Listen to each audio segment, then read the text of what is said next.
नमस्ते। आज हाम्रो सामु हुनुहुन्छ आदिवासी जनजाति चलचित्र महासङ्घका सचिव श्री भागेश्वर बुढा मगरज्यू। उहाँ फिल्म कला क्षेत्रमा लामो समयदेखि आबद्ध हुनुहुन्छ। उहाँ कलाकार, निर्देशकका साथै उहाँ सङ्गीतकार र गायक पनि हुनुहुन्छ। आज यस सुमन बुढा मगर युट्युब च्यानलमा यहाँलाई स्वागत छ। नमस्कार, धन्यवाद। देश तथा विदेशमा रहनुहुने सम्पूर्ण इष्ट आफन्त दाजुभाइ तथा दिदीबहिनीहरूमा म विवेश बुढा मगर भागीसर रुकुम तकसेरा हो मेरो घर चाहिँ। नमस्कार, एकदम हृदयदेखि नमस्कार भन्न चाहन्छु।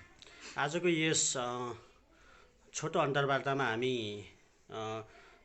चलचित्रका सम्बन्धमा आदिवासीहरूको भूमिकाहरूको विषयमा, हामी विभिन्न चलचित्रका आयामहरूको विषयमा, दुर्गम भेगहरूको विषयमा, राजनीतिका विषयमा, युवाहरूको विषयमा कुरा गर्नेछौँ। सर्वप्रथम म यहाँलाई प्रश्न गर्न चाहन्छु, यहाँ चलचित्रमा कसरी आउनुभयो त?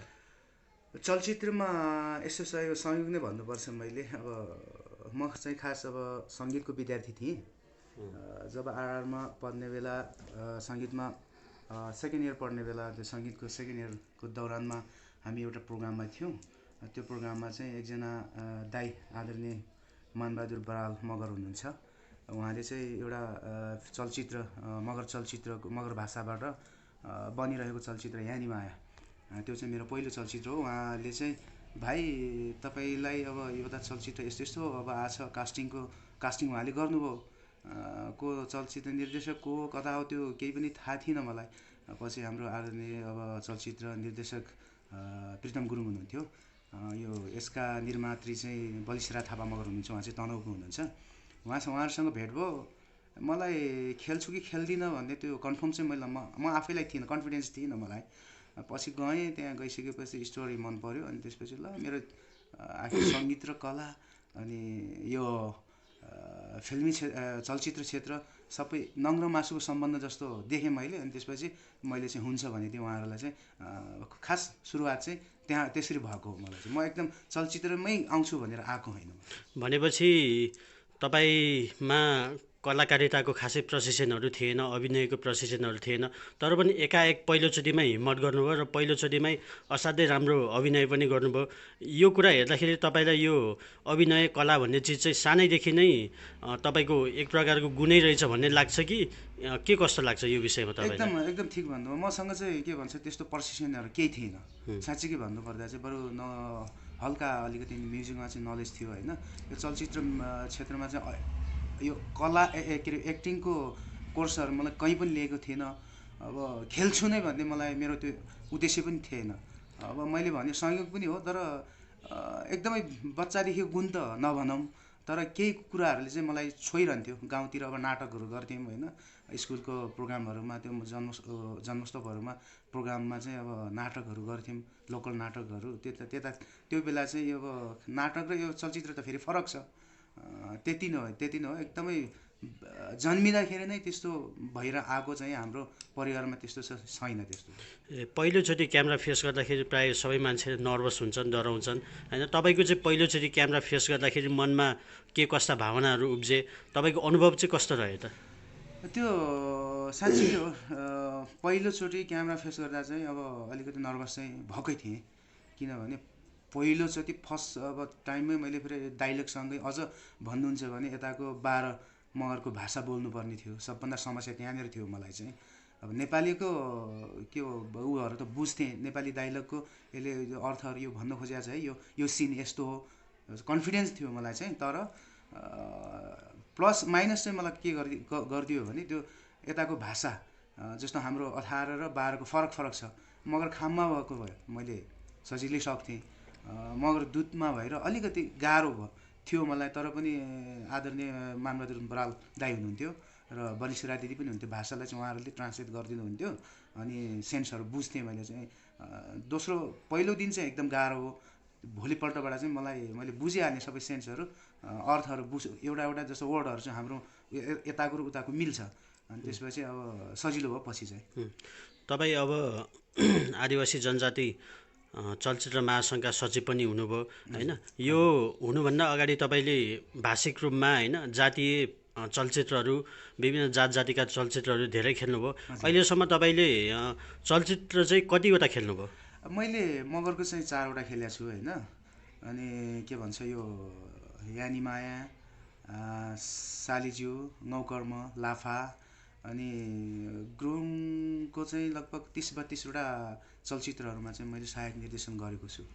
अनि यहाँसम्म आउनु जस्तो अब यो पछि सिक्दै गएँ होइन। म त धेरै यो कुराहरूमा एकातिर चाहिँ अब म्युजिक चाहिँ छायातिर पर्दै गयो। यो चलचित्र क्षेत्रमा चाहिँ यो होइन गर्नुपर्छ। विशेष त मेन स्ट्रिमको यो मूलधारको नेपाली चलचित्रहरू भन्दा अनि अर्गानिक मुभीहरू चाहिँ म मन पराउँछु होइन। जस्तो हाम्रो आदिवासीको दर्शनमा बनेको मुभीहरू, आदिवासी फिलोसफीमा बनेको मुभीहरू चाहिँ म रुचाउँछु धेरै। किनकि अब हामीसँग स्टोरी छ। अब त्यो चिजलाई चाहिँ अब अन्तर्राष्ट्रिय लेभलसम्म कसरी पुर्याउने र नेपाली बजारमा चाहिँ साँच्चीको नेपालीपन कसरी ल्याउने त्यतातिर चाहिँ हाम्रो जोड छ, थियो पनि, अब अहिले पनि छ होइन। पछि अब त्यो सिक्दै जाँदाखेरि विभिन्न कार्यशाला गोष्ठीहरू हुन्थ्यो। अनि त्यसपछि अब हाम्रो संस्था एउटा मगर चलचित्र कर्मी सङ्घका अब संस्थापक अध्यक्ष हुनुहुन्छ आदरणीय युवराज मास्की राणा मगर। उहाँहरूको सहकार्यमा हामी मगर चलचित्र कर्मी सङ्घ गठन गऱ्यौँ। संस्थापक कार्य समिति म पनि पर्छु त्यसमा होइन। त्यसपछि सबै कुराहरू अब हामी यसरी हुँदैन। मगर चलचित्र कर्मी सङ्घले मात्र यो सम्भावना छैन है। सबै आदिवासी जनजाति चलचित्र कर्मीहरू चाहिँ एक ठाउँमा आएर के भन्छ भेला जम्मा हुनुपर्छ। अनि अनुभवहरू होइन, अब अनुभवहरूलाई अब सेयर गर्दै होइन आदिवासीपनलाई चाहिँ कसरी ल्याउने भनेर चाहिँ आदिवासी जनजाति चलचित्र महासङ्घ चाहिँ गठन भयो होइन। त्यसमा अब अहिले सचिव छु होइन। अनि हजुर अब गायन हुँदै खास प्रशिक्षण त गायनको लिनुभयो होइन। गायन हुँदै कलाकार हुँदै डाइरेक्सन निर्देशकसम्म बन्नुभयो। यो गायन, कलाकारिता र अभिनय र निर्देशनमा चाहिँ फरक चाहिँ के हुँदो रहेछ? यसका के भन्छ तपाईँलाई अलिकति रोचक लागेका पक्षहरू चाहिँ के छन्? एकदम अप्ठ्यारो पनि एकदम के भन्छ सान्दर्भिक प्रश्न गर्नुभयो तपाईँले होइन। यो गायन कला अनि के भन्छ गायन एक्टिङ अनि त्यसपछि यो निर्देशन पक्षमा धेरै फरक पाटोहरू छन्। तर के भन्छ उद्देश्य एउटै हो, काम गर्ने पाटोहरू धेरै फरक छ। गायकमा चाहिँ अब गायकमा कस्तो छ भने आफ्नै फ्रिली होइन आफ्नो फिलिङ्सहरू स्वतस्फूर्त दिन पाइन्छ। जस्तो म्युजिकको सङ्गीतको एउटा त्यसको भाव के छ। अनि कलाकारिता के भन्छ यो उसमा एक्टिङमा चाहिँ अभिनयमा चाहिँ अलिक गाह्रो हुन्छ। डाइरेक्टरको कतिपय कुराहरूमा हामी बाँधिनै पर्छ। उहाँको के भन्छ अब निर्देशकीयपनमा होइन। अनि त्यसपछि अब त्यो कथाले स्टोरीले के भन्छ त्यो अनुसार बाँधिनुपर्छ। फरक पातो यति हो। तर उद्देश्य त इन्टरटेन दिने नै हो, मेसेज दिने नै हो। गायकीपनबाट पनि श्रोताहरूलाई भरपूर्ण मनोरञ्जन दिनु हो। चलचित्र के भन्छ यो अभिनय पक्षबाट पनि दिने त्यही हो। अनि फेरि अब निर्देशन डाइरेक्सन पक्ष भनेको तपाईँको एकदम फरक पार्ट हो। त्यो झन् भाष छ मैले बुझ्दाखेरि। एउटा टिमको गाइडमा अभिभावक जस्तो मान्छे, एउटा चलचित्रको अभिभावक बन्न चाहिँ एकदम गाह्रो कुरा हो। अब सिक्दै जाँदाखेरि म अझ पनि बच्चा छु जस्तो लाग्छ मलाई। अनि अब गायनको भन्दा पनि अनि कलाकारिता तपाईँले गर्नुभयो एउटा हिरोको रूपमा, सपोर्टिङ एक्टरको रूपमा विभिन्न अभिनय विभिन्न चरित्रमा आफ्नो भूमिकाहरू निभाउनु भयो, न्याय गर्नुभयो। तपाईँले सबैभन्दा अविस्मरणीय अनि रोचक लागेका चाहिँ तपाईँको एक्टिङमा तपाईँको अभिनय चाहिँ कुन चाहिँ लाग्छ र के हो, प्रसङ्ग सुनाउन सक्नुहुन्छ? त्यस्तो एकदमै अविस्मरणीयहरू त छैन। अब सबै चलचित्रहरू सहज रूपले नै बनाएँ मैले जति खेलेको चलचित्रहरू एकदम अविस्मरणीय क्षण त छैन। र पनि मैले फर्स्ट इम्प्रेसन भन्छन् नि यानी मायाको याद आउँछ मलाई। त्यो एउटा डाइलग थियो हेर्नुहोस् है, नेपालीमा त मैले सबै बुझिसकेको थिएँ त्यसलाई। अब मगर दुटबाट त्यसलाई चाहिँ बोल्नु पर्दा मेरो टोन र उताको टोन चाहिँ यताको 12को टोन र उताको टोन त फरक हुन्छ। त्यतिखेर म पसिना भएको थिएँ। अब एकचोटि त अब किन मैले हात हालेँ होला होइन, त्यो चाहिँ अहिलेसम्म सम्झिरहन्छु कि किन चाहिँ हात हाल्यो होला। बाबा अब हात त हालिहाल्यो। अब भनेर त्यो दिन चाहिँ म लगभग आधी घन्टा चाहिँ त्यो चाहिँ पुरै मेरो मुडै अफ भएको थियो कि पुरै पसिना भएको थियो। मलाई त्यो क्यामेराको एङ्गलतिर मतलबै थिएन। क्यामेराले डाइरेक्टरले मलाई के भन्ला होइन, अब क्यामेरामा मेरो फ्रेममा चाहिँ के भन्छ मेरो एक्सप्रेसनहरू ठिक छ कि छैन त्यतातिर मतलब थिएन मलाई। पुरै त्यो के भन्छ त्यसलाई चाहिँ त्यो संवादलाई चाहिँ कसरी लिने लगभग टेक पनि खाएँ होला, लगभग त्यस्तै 12-13 टेक खाएँ होला। त्यो चाहिँ मलाई एकदम अविस्मरणीय अहिले पनि सम्झिरहन्छु कि यो चलचित्र। अनि पछिको एउटा अविस्मरणीय भनौँ एउटा एकदम तितो घटना नै भन्छु म। चलचित्र गाउला गोठालो एउटा रुकुमकै तकसेराकै परिवेशमा बनाएको त्यो चलचित्रका नायिका बहिनी नेहा पुन अहिले एकदम उहाँ हुनुहुन्न अहिले। त्यो चाहिँ के भन्छ त्यहाँ त्यो नायिका उहाँ हुनुहुन्न होइन। त्यो बेला अहिले चाहिँ मलाई अलिकति एकदम कस्तो लागिरहेको थियो, त्यो अविस्मरणीय क्षणै भनौँ। उहाँहरूसँग हामीले सुटिङ गर्दाको क्षणहरू सम्झिँदा चाहिँ कहिलेकाहीँ यस्तो पनि थियो है समयहरू भन्ने लाग्छ। अनि हजुर त अब खास खाम भेगको मान्छे, खाम भाषा बोल्ने मान्छे, 18 मगरातको क्षेत्र। तर तपाईँले गुरुङदेखि लिएर होइन अनि 12 मगरात होइन अर्को मगर भाषाको चलचित्रहरू गर्नुभयो, अभिनय गर्नुभयो, मुख्य भूमिकामा निर्वाह गर्नुभयो नायकको रूपमा होइन। अनि कलाकारले ध्यान दिनुपर्ने यो फरक भाषामा अभिनय गर्दाखेरि होइन उसलाई समस्या के हुन्छ होइन। अनि यो आफैमा एउटा अवसर पनि होला होइन। योमा खास ध्यान दिनुपर्ने कुराहरू चाहिँ के हुँदो रहेछ? एकदम राम्रो प्रश्न गर्नुभयो तपाईँले। यो तपाईँको कस्तो हुँदो रहेछ भनेपछि एउटा कलाकारले त्यो स्टोरीको थिम बुझेपछि भाषाको खासै प्रब्लम उसले एक्सप्रेसनहरू होइन अब दिन सक्यो भने त्यो स्टोरीमा के छ त्यो प्रत्येक सिनको के छ थिम, त्यो थिमलाई बुझिसकेपछि भाषा ठुलो कुरा होइन रहेछ कि। भाषा त तपाईँको अब यो रहेछ अब यो यसको सेन्स यो हो भन्ने पक्का थाहा पाइसकेपछि भाषामा त्यो समस्या आउँदैन। हजुर अब आदिवासी चलचित्र महासङ्घको सचिव पनि भइसक्नु भएको मान्छे र विभिन्न भाषाका र धेरै चलचित्रहरूमा अभिनय साथसाथै एसिस्टेन्ट निर्देशकको रूपमा पनि काम गरिसक्नु हुँदाखेरि यो विभिन्न जस्तै मगर, गुरुङ र अन्य आदिवासी चलचित्रहरूको स्थान कहाँ देख्नुहुन्छ होइन? कसको सबलता के हो, कसको अलिकति कमी कमजोरी कहाँनिर छ होइन, भविष्यमा कुन ठाउँमा पुग्छ भन्ने तपाईँले अनुमान गर्नुभएको छ? भनेपछि तपाईँको अब स्तरीय को कुरा गर्नुभयो कि स्तर भनौँ न। स्तर यो स्तर चाहिँ अहिलेसम्म एकदम यो पनि एकदम सवालकै विषय छ होइन। अब बौद्धिक मान्छेहरू हुनुहुन्छ आदिवासी जनजातीय चलचित्रको फिलोसफीमा अध्ययन गर्ने धेरै बौद्धिक मान्छेहरू हुनुहुन्छ हामीसँग होइन। जस्तो अब नवीन सुब्बा दाई, छिरिङ रितार होइन, अनि त्यसपछि युवराज राणा, युवराज मास्की राणा दाईहरू सम्पूर्ण हुनुहुन्छ। माउत्से गुरुङ मामाहरू अनि प्रितम दाईहरू सबै हुनुहुन्छ होइन। सबैको उहाँहरूको मात्र नाम लिए, अब हुन त अरू पनि हुनुहुन्छ। यो चाहिँ कस्तो छ भने तपाईँको साँच्चीकै के भन्छ अब अहिले कतिपय कुराहरूमा चाहिँ जस्तो यसलाई हाम्रो के अरे स्तरीयतालाई के भन्छ क्वालिटीलाई के भन्छ प्रमोट गर्नलाई होइन अझ पनि बजार प्रमोसन गर्नको लागि धेरै कुराहरू चाहिँ अझै धेरै सिक्नु छ हामीले। मैले पनि मेरो भ्यू पोइन्टबाट म पनि भन्छु होइन। तर पनि अध्ययन गरिराख्नु भएको छ उहाँहरूले, मैले पनि गरिरहेको छु। कहाँसम्म सफल हुन्छौँ होइन। धेरै कुराहरू छ हेर्नुहोस्, अब तमाम कुराहरू छ जस्तो अब टेक्निकल कुराहरूदेखि लिएर अनि स्टोरी मेकिङको कुराहरू होइन छन् हामीसँग स्टोरी त जति पनि छ। तर त्यसलाई चाहिँ अब कसरी के भन्छ अब बजार प्रबन्धन कसरी राम्रो गर्ने होइन। अब स्क्रिप्ट राइटरहरूको नम्बर 1 चाहिँ फेरि अब भर्खर इन्ट्री हुँदैछौँ होइन। नम्बर 1 चाहिँ स्क्रिप्ट राइटरहरूको एकदम हामीसँग खत्किरहेको अवस्था छ। टेक्निकलमा धेरै आउनु भएको छ, औँलामा गनिने भन्दा धेरै मान्छे आइसक्नु भएको छ टेक्निकल डिपार्टमा चाहिँ। यो कुराहरू चाहिँ अलिकति पर्दा पछाडि पर्छ कि यो स्क्रिप्ट राइटरहरू चाहिँ हाम्रो साँच्चीकै नपाएकै हो। किनकि यतातिर चासो छैन। अलिकति बौद्धिक मान्छेहरू कतातिर हुनुहुन्छ भने राजनीतितिर हुनुहुन्छ होइन, कोही चाहिँ अब समाजतिर लाग्नु भएको छ। चलचित्रबाट चाहिँ हाम्रो फिलोसफीलाई चलचित्र दर्शनबाट चाहिँ अगाडि जानुपर्छ भन्ने मान्छे धेरै कम छौँ कि हामी। नेपालमा आदिवासी जनजाति मध्येमा सबैभन्दा धेरै फिल्म निर्माण गर्ने जात चाहिँ कुन हो? गुरुङ हो अभियसली गुरुङ हो। गुरुङको धेरै भनेको छ। गुरुङपछि तामाङहरू पर्नुहुन्छ, त्यसपछि अब राई मगरहरू पर्छौँ, त्यसपछि अरूले अब वर्षेनी बनाइराख्नु भएको छ। अब देशको यो जनसङ्ख्याको प्रतिशत हेर्ने हो भने त सबैभन्दा धेरै त मगर जाति छन्, त्यसपछि थारूहरू छन्, अनि गुरुङ तामाङहरू अलिक पछि नै छन्।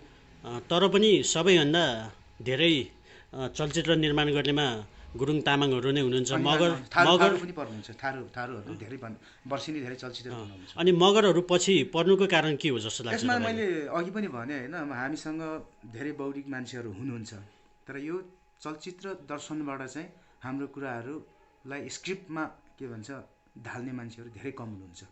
केही मान्छेहरू हुनुहुन्छ, जस्तो अब मगर चलचित्रकै पहिलो निर्देशक हुनुहुन्छ युवराज मास्की राणा मगर।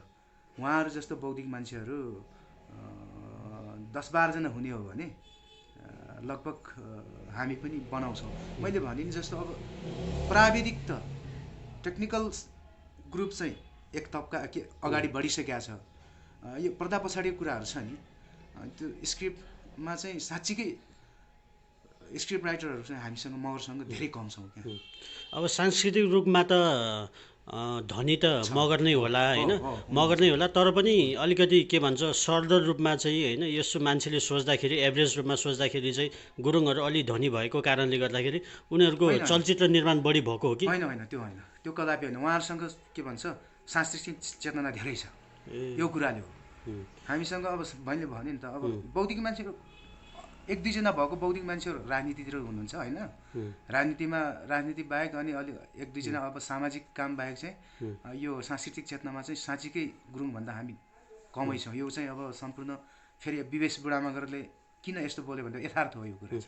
भनेपछि त्यो पैसाले होइन, भनेपछि आर्थिक रूपमा पनि केही न केही त होला, तर मुख्य भनेको सांस्कृतिक चेतना नै रहेछ। सांस्कृतिक चेतना छ उहाँहरूसँग। सांस्कृतिक चेतनाले त मनमा पहिले त आफूसँग जाग्नु पर्यो नि त, म यो चिज बनाउँछु।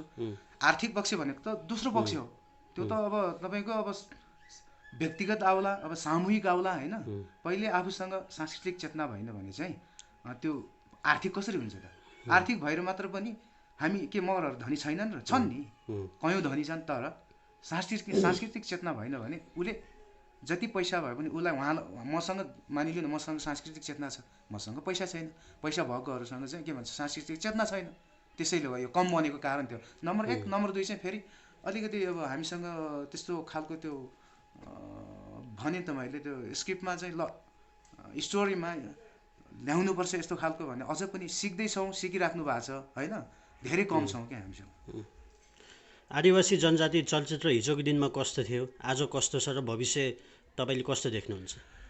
पहिले सुरुवातीको क्रमहरूमा अभियसली एउटा के भन्छ बच्चै जन्मिँदाखेरि त्यसलाई हुर्काउन टाइम लाग्छ। सुरुकोमा अलिकति एउटा के भन्छ भावनात्मक हिसाबले मात्र सङ्गठित भएको थियौँ।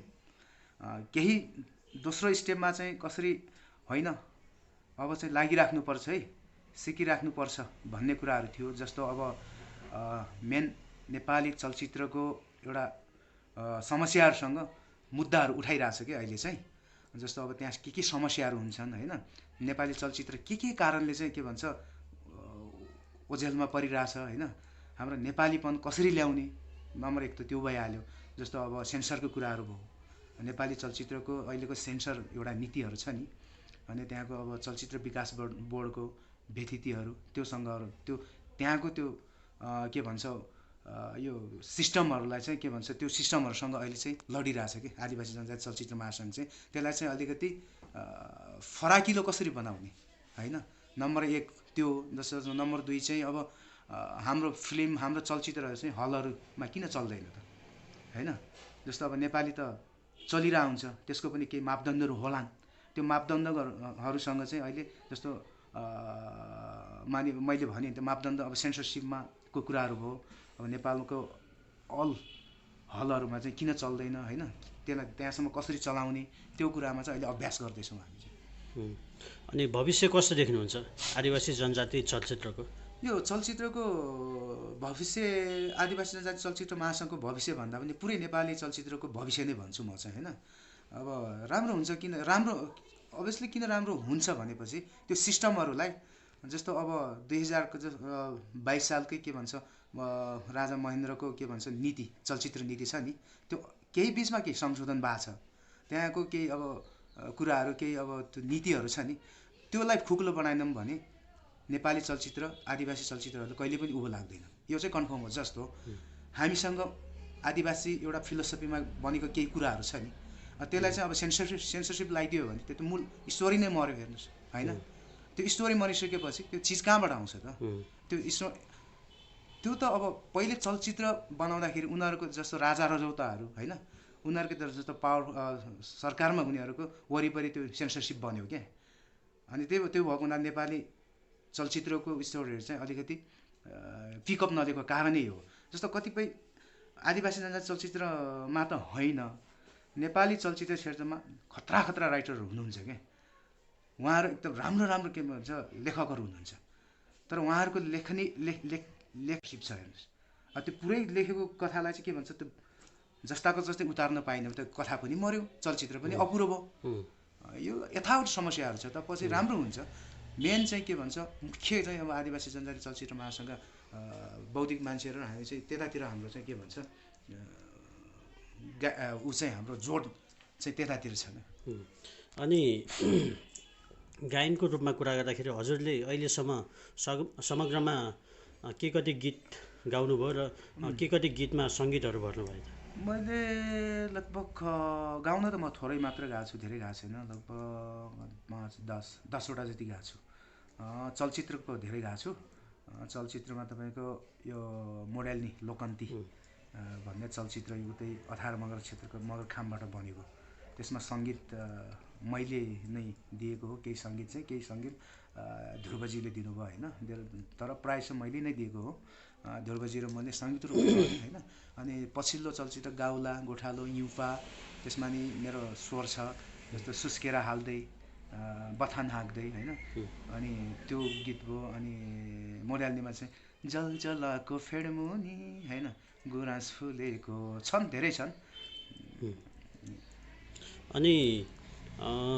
अनि यो युवाहरू आजभोलि यो आदिवासी जनजाति चलचित्रसँग कतिको सरोकार राखिरहेका छन् र कतिका नयाँ चलचित्रकर्मीहरू चाहिँ आदिवासी जनजातिमा नयाँ युवाहरू आएको देख्नुहुन्छ तपाईँ? एकदम अहिले चाहिँ जस्तो अब सिक्नुपर्छ है भन्ने सबैलाई लागेको छ। धेरै सम्भावित युवाहरू हुनुहुन्छ होइन। उहाँहरूलाई चाहिँ अब म एकदम वेलकम भन्न चाहन्छु किनकि उहाँहरू अहिले धेरै आइराख्नु भएको छ। जस्तै कोही चाहिँ कलेजमा डिप्लोमा गरिराख्नु भएको छ होइन। जस्तो मरिज भाइ को नाम लिन्छु म स्पेसल्ली। उहाँ चाहिँ अब चलचित्र उसमै डिप्लोमा सकाउनु भएको छ उहाँले होइन। सिक्दै आउनु भएको छ। अहिले नसिकेसम्म चाहिँ हुँदैन है भन्ने चाहिँ कमसेकम त्यो भएको छ नि त। हामी त जबरजस्ती आयौँ बिचमा होइन। अब सिक्नुपर्छ भन्ने हिसाबले अब हामी सिकिरहेछौँ पनि। धेरै हुनुहुन्छ अहिले। एकदम राम्रो पक्ष हो यो चाहिँ। अब हजुरको यो त मुख्य पेसा र आफ्नो कर्मको रूपमा चाहिँ अब बढी नै कलाकर्मी गायन निर्देशकीय र अभिनय नै हो। यसका अलावा तपाईँ एउटा के भन्छ रुकुम जिल्लाको लागि र मगरहरूको लागि एउटा समाजसेवी पनि रहँदै आउनुभएको छ। साथै यो युवाको विषयमा आफ्नो संस्कृतिको विषयमा आफ्नो जन्मथलोहरूको विषयमा पनि अलिक चिन्तित रहने होइन। त्यसको विषयमा विचार गरिरहने व्यक्ति र त्यो विषयमा सम्बन्धित भएर त्योसँग जोडेर काम पनि गरिराख्ने भएको कारणले गर्दाखेरि तपाईँले सबैभन्दा पहिला तपाईँको भूगोल रुकुमलाई कसरी निहाल्नुहुन्छ एउटा कलाकारको आँखाबाट? एकदम अहिलेकै सन्दर्भ अहिलेकै परिवेशमा भनौँ या पहिलेकै परिवेशको कुराहरूलाई एकदम जोडेर राम्रो प्रश्न गर्नुभयो तपाईँले।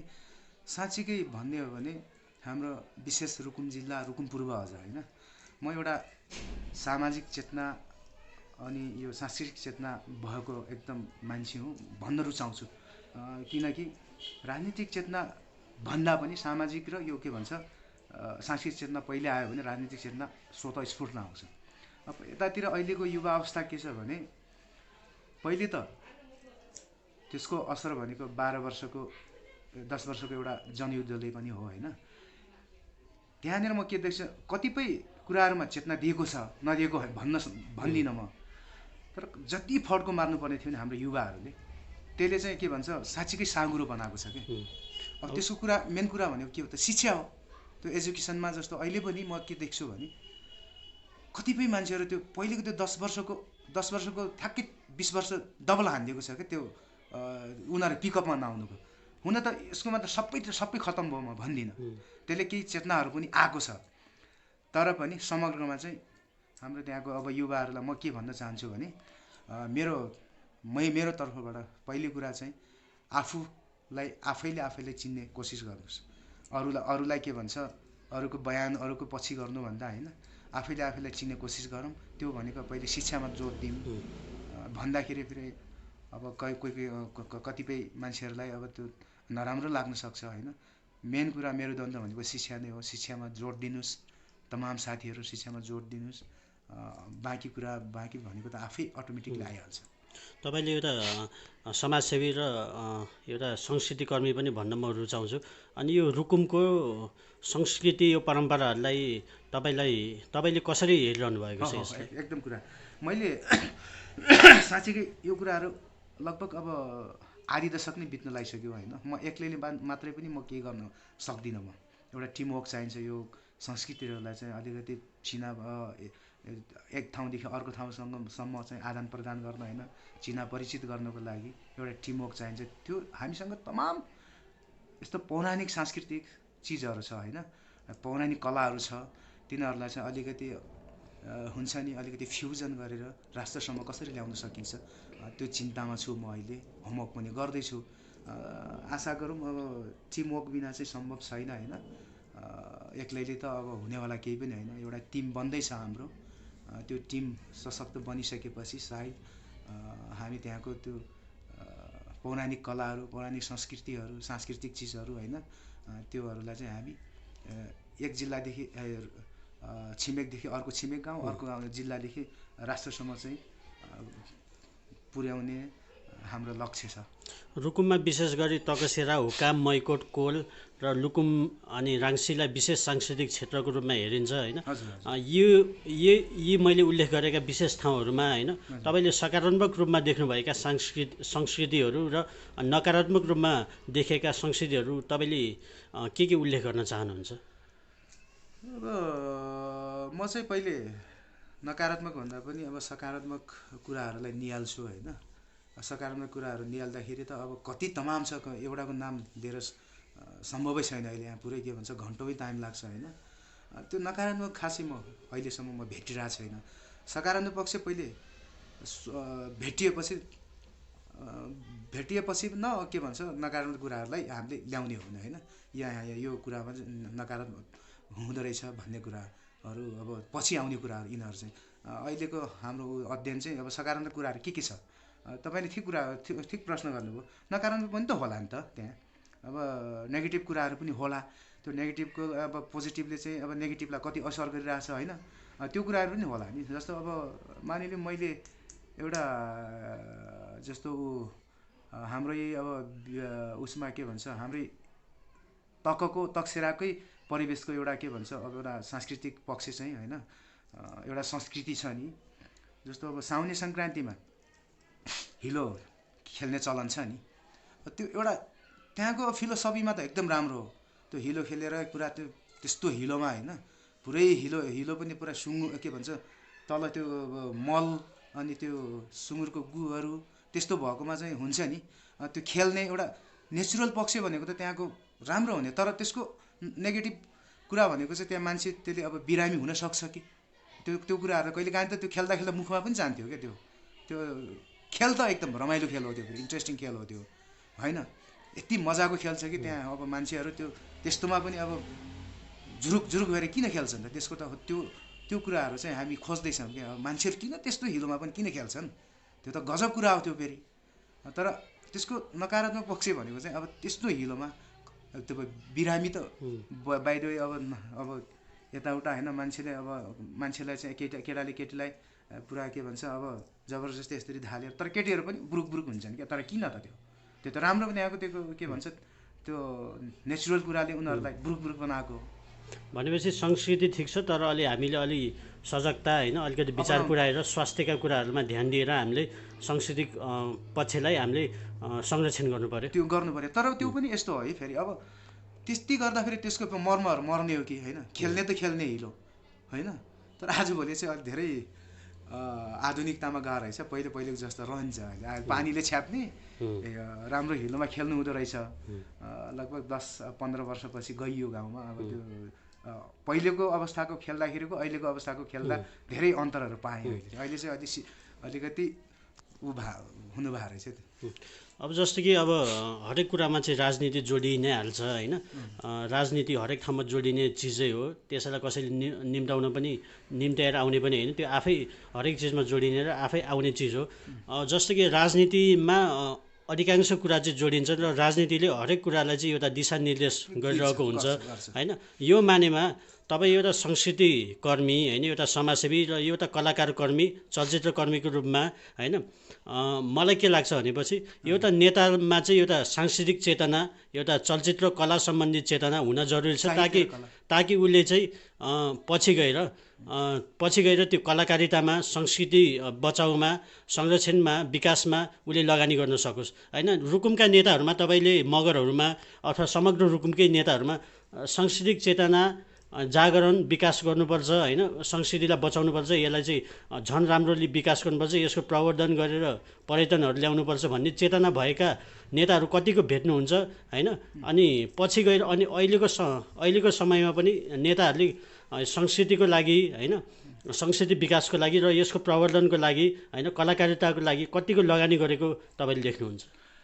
यो मैले धेरै रुकुमका विभिन्न पार्टीका नेताहरूसँग एकदमै धेरै भेट्ने, सहकार के भन्छ भलाकुसारी गर्ने समय त मिलेन। तर पनि एकाध विभिन्न पार्टीका हाम्रो जिल्लाका नेताहरूसँग कहिलेकाहीँ यस्तो चिया गफहरू हुँदाखेरि देखेँ मैले पछिल्लो समयमा चाहिँ। अब पहिलो पुरानो जति नेताहरू हुनुहुन्छ नि, उहाँहरूमा चाहिँ त्यो कुराहरू, त्यो चेतनाहरू देखेन होइन। जस्तो अब एकदम नामै टिकेर भन्नुपर्दा मैले पछिल्लो समय पहिलेको समयका नेताहरूसँग नि मेरो कहिलेकाहीँ विभिन्न पार्टीका नेताहरूसँग चिया गफहरू हुन्थ्यो। अहिलेको समयका जस्तो अहिले युवा नेताहरू हुनुहुन्छ, सङ्घीय समाजवादी के अरे का मार्शल जितमान पुन हुनुहुन्छ, उहाँलाई यस्तो खालको चेतनाहरू आएको छ। र नेपाली काङ्ग्रेसका अहिले हाम्रो युवा नेता हुनुहुन्छ नि हाम्रो ध्रुव पुन डिकेजी गुमानेजी, उहाँसँग पनि सांस्कृतिक र के भन्छ यो सामाजिक चेतना चाहिँ आइसकेको छ। उहाँहरू दुईजनालाई यो कुराहरू चाहिँ के भन्छ राम्रोसँग थाहा छ। जस्तो एउटा साहित्य, कला, दर्शन बिना चाहिँ के भन्छ समाज र राजनीति सफल हुँदैन। कुनै पनि देशको साहित्य, कला, संस्कृति बिना चाहिँ, त्यसको ज्ञान बिना चाहिँ, त्यसको फिलोसोफीलाई अध्ययन नगरेसम्म चाहिँ कुनै पनि मान्छे राजनीतिज्ञहरू सफल हुँदैनन् भन्ने उहाँहरूले राम्रो बुझ्नु भएको छ। भनेपछि अब युवा नेताहरूमा सांस्कृतिक होइन अनि चलचित्र सम्बन्धी, कला सम्बन्धी चेतना हुनु यो असाध्यै सकारात्मक र राम्रो पक्ष हो। तर अहिले जो नेताहरू प्रायःजसो शक्तिमा, सत्तामा पुगेपछि यी कुराहरूमा लागू नगर्ने होइन, जस्तो कि संस्कृति, कला प्रवर्धन, विकासको लागि चाहिँ लगानी नगर्ने, सत्तामा पुगेपछि जस्तो देखिन्छ।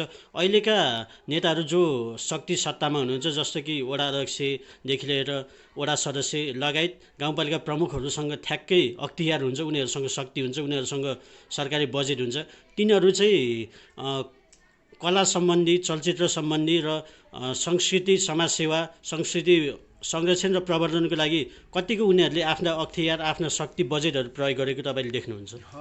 यो एकदम राम्रो प्रश्न गर्नुभयो तपाईँले। उहाँहरू अब त्यतातिर त ध्यानै छैन। विशेष गरी अब पूर्व रुकुमको अब पुखा उत्रङ्गाको कुरामा मैले गरेको अनुभव चाहिँ भूमियामा चाहिँ केही पर्सेन्ट चाहिँ अलि यो कुरामा अगाडि नै छ, सिस्नेमा पनि अगाडि नै छ। मेरो एकदम एउटा उहाँहरूसँग मेरो विनम्र अनुरोध के छ भने कमसेकम अलिकति कला र साहित्य अनि त्यसपछि यो संस्कृतिहरूलाई प्रवर्धन गर्नको लागि त्यतातिर अलिकति दिमाग पनि खर्च गरिदिए। पैसा त ठिक छ ल, पैसा त बजेट आइन रे ल, पुगेन रे, त्यतातिर अलिकति समयलाई दिइदिनु भएपछि, किनभने स्थानीय सरकारमा त उहाँहरूको गाइडलाइनमा जाने हो होइन, उहाँहरूको एउटा रोडम्यापमा जाने हो। त्यति गरिदिनु भयो भने चाहिँ हामीलाई अझ सजिलो हुन्थ्यो नि। हामीले मात्र गरेर त हुने कुरा होइन। मैले भने अब चेतना त छ, यो यस्तो गरौँ उस्तो गरौँ, एउटा प्लेटफर्म त बनाउँला, एउटा व्यक्तिले बनाउने कुरा त होइन यो यस्तो कुराहरू। भनेपछि मुख्यतः अब गाउँपालिकाको खास ध्यान त अब रोजीरोटी, शिक्षा, स्वास्थ्य, मान्छेको रोजगारकै सन्दर्भमा रहे तापनि केही प्रतिशत चाहिँ संस्कृतिको लागि होइन, संस्कृति जगेर्नाको लागि, विकासको लागि समय दिनु पर्यो, केही छुट्याउनु पर्यो भन्ने चाहिँ तपाईँको मान्यता? एकदम हो। मतलब अब अहिले चाहिँ शिक्षा, स्वास्थ्य र के भन्छ यातायातमा सञ्चारमा छ उहाँहरू चाहिँ। अब नखटेको भन्न मिल्दैन, खटिराख्नु भएको छ, एकदम अभ्यास गरिराख्नु भएको छ, खटिराख्नु भएको छ होइन। र पनि यो सँगसँगै अब त्यसले मात्र हुने कुरा होइन। अब त्यहाँको चिनारी भनेको त के हो त, हाम्रो आइडेन्टिटी के हो त, त्यो त प्रस्तुत हुनु पऱ्यो नि त। त्यो आइडेन्टिटी बिना चाहिँ के भन्छ त्यहाँको विकासको होइन, यातायात गएर के भन्छ अब सञ्चारमा मात्र अगाडि भएर शिक्षाको त बल्ल बल्ल भइरहेछ। शिक्षा त अझै न्यून छ क्या। शिक्षामा त लगभग एउटा सरकारले एउटा नीति बनाएको छ, त्यसमा एउटा के भन्छ उहाँहरू खटिराख्नु भएको छ, त्यो नराम्रो पक्ष होइन। र पनि त्यो सँगसँगै यसलाई पनि सँगसँगै सांस्कृतिक पक्षहरू यो छ कला साहित्य, यो पक्षलाई पनि लगिदिनु भयो भने, सँगसँगै अलिकति फोकस गरिदिनु भयो भने अझै राम्रो हुन्थ्यो होइन, त्यो लाग्छ चाहिँ मलाई चाहिँ। तपाईँको समयको लागि धेरै धेरै धन्यवाद। अन्त्यमा तपाईँका प्रशंसक, तपाईँका फ्यानहरू, तपाईँलाई चिन्नेहरू र यो तपाईँको अन्तर्वार्ता हेर्ने सम्पूर्ण दर्शकलाई केही भन्न चाहनुहुन्छ? अलिकति राजनैतिक चिन्तन पनि गऱ्यौँ, अलिकति सांस्कृतिक चिन्तनको कुराहरू गऱ्यौँ, धैर्य गरेर सुनिदिनु भयो।